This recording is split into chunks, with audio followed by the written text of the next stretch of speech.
Donc maintenant, on est dans une situation où c'est ce que vous dites qui renforce l'extrémisme. Quand vous dites que l'immigration pose un problème, il faut aussi parler des avantages de l'immigration. Parce que moi, quand je travaille en France, je paye mes impôts ici. Donc les étrangers qui sont là, il y a une partie qui peut travailler et envoyer au pays aider. La majorité paye ses impôts, s'installe dans vos pays, enrichit vos pays. Donc ce sont des citoyens productifs. Après, il faut voir, il y a une minorité qui vient, il y a des morts, certes. Mais je voulais souligner une chose. Le discours que vous avez, il est encore légitime tant que l'Afrique restera muette. Et moi, aujourd'hui, je voulais m'indigner pour le silence de l'Union africaine. Les gens là qui meurent sur les plages, et je mesure mes mots, si c'était des Blancs, la terre entière serait en train de trembler. Ce sont des Noirs et des Arabes. Alors eux, quand ils meurent, ça coûte moins cher. Ici, j'étais venu en 2008 et j'avais dit, l'Union européenne, avec ses flottes de guerre, avec son économie, je vous dis une chose, si on voulait attaquer nos pays ici en Occident, il y aurait des moyens de se défendre. Donc si on voulait sauver les gens dans l'Atlantique, dans la Méditerranée, on le ferait. Parce que les moyens qu'on a mis pour Frontex, on aurait pu les utiliser pour sauver les gens. Mais on attend qu'ils meurent d'abord. C'est à croire que le laisser mourir est même un outil dissuasif. Et je vais vous dire une chose, ça ne dissuade personne. Parce que quelqu'un qui part et qui envisage l'éventualité d'un échec, celui-là peut trouver le péril absurde et donc l'éviter. Mais celui qui part pour la survie, qui considère que la vie qu'il a à perdre ne vaut rien, eh bien celui-là, sa force est inouïe, parce qu'il n'a pas peur de la mort. C'est exactement pourquoi il faut fermer des frontières complètement. Il faut sauver l'Afrique et sauver l'Europe. Vous ne pourrez pas rester comme vous ne resterez pas comme des poissons rouges dans la forteresse européenne. La crise actuelle nous a démontré ça. Au jour d'aujourd'hui, l'Europe ne sera plus jamais épargnée tant qu'il y aura des conflits ailleurs dans le monde. L'Europe ne sera plus jamais opulente tant qu'il y aura des carences ailleurs dans le monde.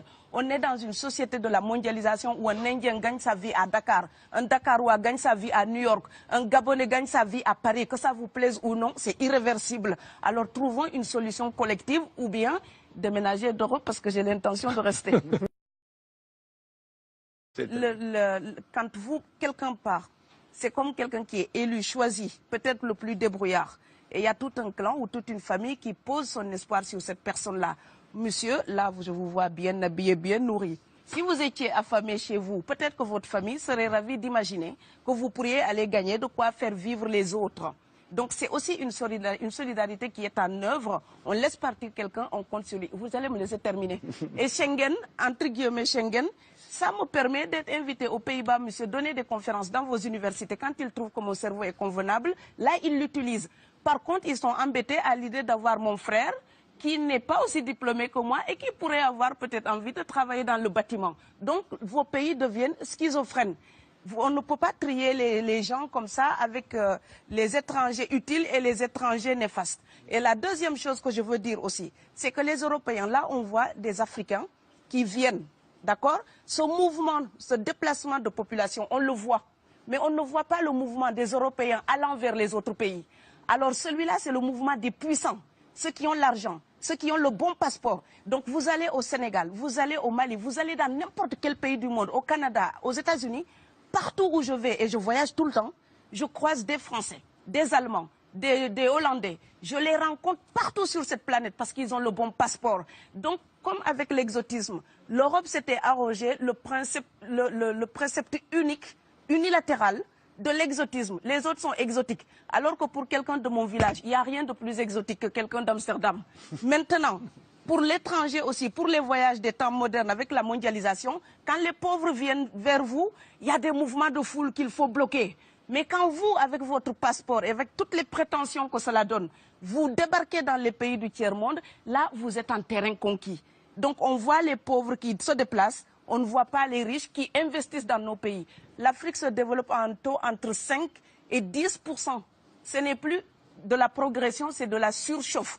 Sauf que quand des pays du tiers-monde se développent et qu'ils n'ont pas les moyens pour gérer tout ça, il faut une ingénierie, il faut une formation, il faut des populations pour installer une démocratie. Là, cette surchauffe-là, vous avez besoin qu'on reste dominé pour servir de débouché à l'industrie européenne. Alors il faut arrêter l'hypocrisie. On sera riches ensemble ou on va se noyer tous ensemble. Et je pense que l'Afrique et l'Europe, par exemple, sont là comme des enfants qui se regardent à travers un miroir déformant. Il serait enfin temps qu'ils se respectent, enfin qu'elles se respectent suffisamment pour que l'Europe arrête de nous envoyer ses déchets industriels pour construire avec nous de véritables industries, pour que l'Europe participe à ce développement et que l'Afrique, 60 ans après les indépendances, arrête de dire c'est la faute des autres. Au bout d'un moment, indépendance, c'est responsabilité. Si nous sommes vraiment indépendants en Afrique, nous sommes aussi responsables de notre destin. Et ça ne se fera pas sans les Européens et l'Europe ne s'en sortira pas sans l'Afrique parce que sinon nous serons un boulet que vous traînerez. Donc ce monde-là est lié et je pense que l'entente, je rêve d'une entente, d'une fraternité. Oui, je sais, ça fait bisounours. Mais il me faut garder cette utopie-là pour garder le courage d'écrire toutes les nuits. Parce que j'ai fait le vent de l'Atlantique il y a bientôt 12 ans.